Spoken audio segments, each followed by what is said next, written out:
Bonjour à tous, bienvenue dans notre compte-rendu matinal. Alors, la semaine commence tout doucement, notamment pour le CAC 40, et on est encore en France sous le choc des événements de la semaine passée. Alors, bien sûr, Monsieur Trump a fait du Trump, c'est-à-dire qu'il a menacé tout le monde, le Groenland, l'Europe, etc.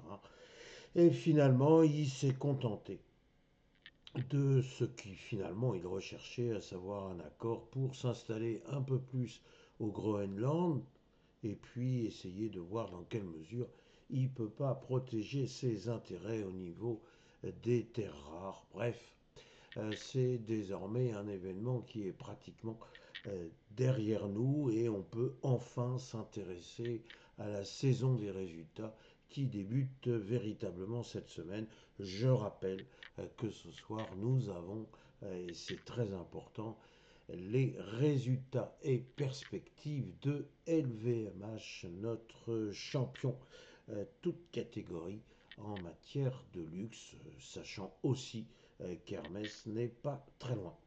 Alors, est-ce que le CAC 40 est mûr pour aller combler tous les gaps qu'il a laissés encore une fois en suspens la semaine dernière? C'est bel et bien la question et on va voir ce qui s'est passé sur le graphe. Disons que aujourd'hui, les États-Unis vont aussi rentrer dans le vif de la saison des résultats. Sur le plan géopolitique, il faut en dire un mot quand même. La fameuse armada promise par Monsieur Trump eh bien, est arrivée proche de l'Iran. Tous les avions peuvent décoller. Alors, est-ce qu'il y aura intervention, pas intervention? Est-ce que là aussi, il va y avoir du deal? Pour l'instant, nous n'en savons pas grand-chose. Ce que l'on peut dire, c'est que eh bien, l'or, l'argent continuent leur progression folle. Nous sommes au-delà des 5 000 $ pour l'or.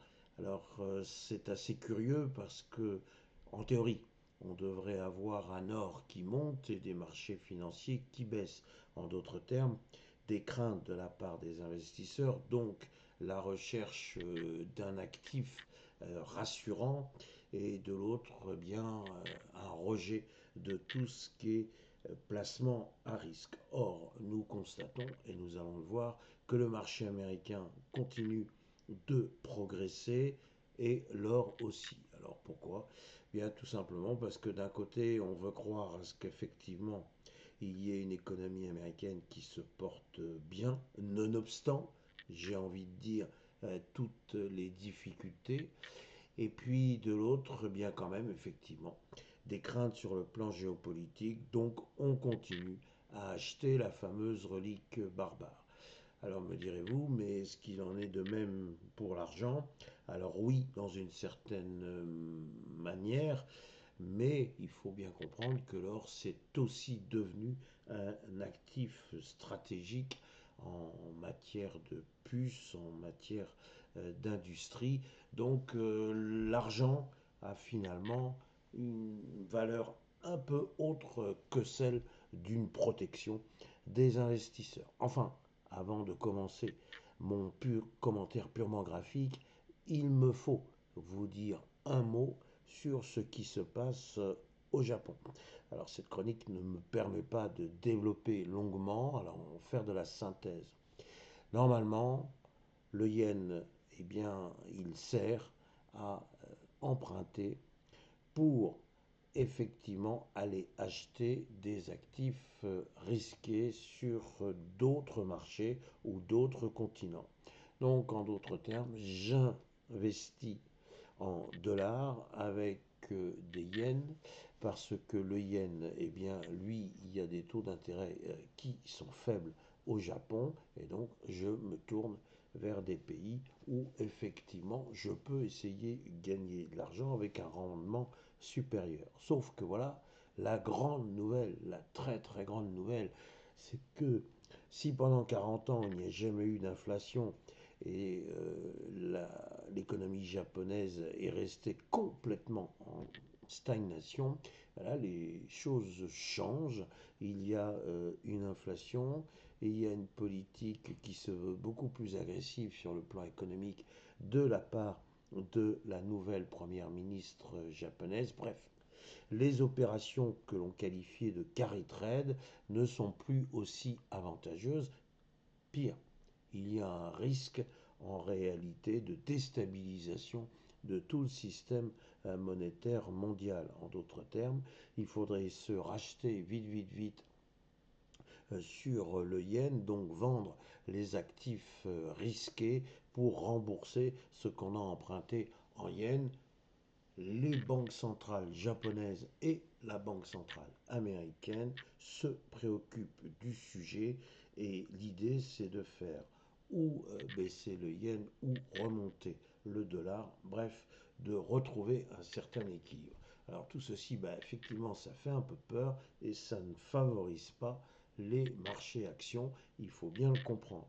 Ce qui favoriserait le marché action, ce sont d'excellents résultats d'entreprise. En France, ce n'est pas encore tout à fait évident. Donc j'ai été un petit peu long sur l'environnement économique, mais je crois que c'était important. Alors venons tout de suite à notre analyse purement graphique et considérons le graphe du CAC 40. Qu'est-ce que l'on voit? C'est que notre CAC 40 a reculé de moins 0,15%, autant dire que ce n'est pas grand-chose, mais il a dessiné une étoile doji avec une mèche inférieure et une mèche supérieure relativement importante. On voit bien que ça se bagarre, on voit bien que finalement il n'y a pas de camp qui l'emporte véritablement, donc c'est une grande hésitation. Alors cette hésitation, en fait, on constate que c'est assez difficile de venir dire on va venir combler le gap ici, c'est-à-dire partir à la baisse. Cette fois, on comble ici le gap. Ça serait un espèce de ouf de soulagement. Encore une fois, sur un plan purement graphique, ça nous permettrait de dire ça y est, on est armé pour repartir de l'avant. Ou alors, c'est encore possible, des gaps par moment sont oubliés. On oublie le gap ici, on y reviendra plus tard, quand, on ne sait pas. Et puis on part plutôt vers l'avant, et là on voit qu'il y a un énorme potentiel de progression en direction des 8275 points. Donc notre CAC 40, évidemment, il est forcément tributaire des autres marchés et notamment du marché américain. Le marché américain, on va le voir, lui, il est plutôt en forme. Donc est-ce que notre CAC 40 va véritablement baisser alors que les autres marchés montent? Encore une fois, on sait que chaque fois que le CAC 40 fait cavalier seul, il le paye. Donc je serais plutôt à venir dire que soit une hésitation va se poursuivre, soit on va enfin essayer de repartir vers le haut, mais il faut là du coup quand même un petit coup de pouce, une poignée de main de la part du marché américain. Donc notre marché américain, eh bien, lui, il se porte bien, j'ai envie de dire, il se porte mieux, puisque les déboires de la semaine dernière, eh bien, ils sont quasiment gommés, on n'en parle plus. On voit bien que l'hécatombe, si je peux parler comme ça, de la séance de mardi dernier, c'est oublié. C'était déjà oublié dès le mercredi, puis on a continué de progresser, certes, voilà, avec une certaine turbulence, parce qu'encore une fois, Monsieur Trump, Monsieur Trump, Monsieur Trump, mais en ce lundi matin, on s'est réveillé aux États-Unis avec l'idée que, ma foi, bon, M. Trump avait compris qu'il fallait mettre de l'eau dans son vin, qu'il faut quand même faire attention à ne pas mécontenter la population, d'autant que cette population est complètement sous le coup des événements fâcheux, voire horribles, qui se sont déroulés au Minnesota avec finalement ce que l'on peut qualifier d'immenses bavures policières. Alors après, on verra si c'est euh, un régime dictatorial qui se met en place? Est-ce que c'est effectivement une forme de fascisme larvé? Est-ce que, pour l'instant, restons factuels, il y a eu une énorme bavure, quelque chose d'inadmissible dans une grande démocratie. On peut espérer que M. Trump, qui a peut-être une personnalité perturbante, le mot est faible, n'est pas forcément quelqu'un de complètement stupide. Ce serait une erreur de croire ça. Et à mon avis, il sent bien les choses. Et là, il a senti qu'il fallait aussi taper du poing sur la table et venir dire à son camp qu'il y a des choses qui sont inadmissibles. Donc, dans ce contexte, on voit une certaine sérénité des marchés financiers. Les opérateurs, eux, prennent du recul par rapport à tous ces événements, aussi dramatiques soient-ils, et l'on voit l'émergence d'une magnifique bougie verte, ce qui m'a permis de titrer plus très loin. Nous ne sommes plus très loin des records du S&P 500. Encore une fois, c'est finalement le meilleur moyen de calmer Monsieur Trump. Donc, nous allons maintenant attendre les résultats d'entreprises et on va en avoir de très grosses, notamment dans le secteur informatique. On n'oublie pas, pour mémoire, que c'est aujourd'hui que démarre la réunion de la Banque centrale américaine. Personne ne s'attend à un mouvement sur les taux. En d'autres termes, tout le monde s'attend à un statu quo. Maintenant, ce qui va être intéressant demain soir, à l'issue de la réunion, ce sont les commentaires de M. Jérôme Powell.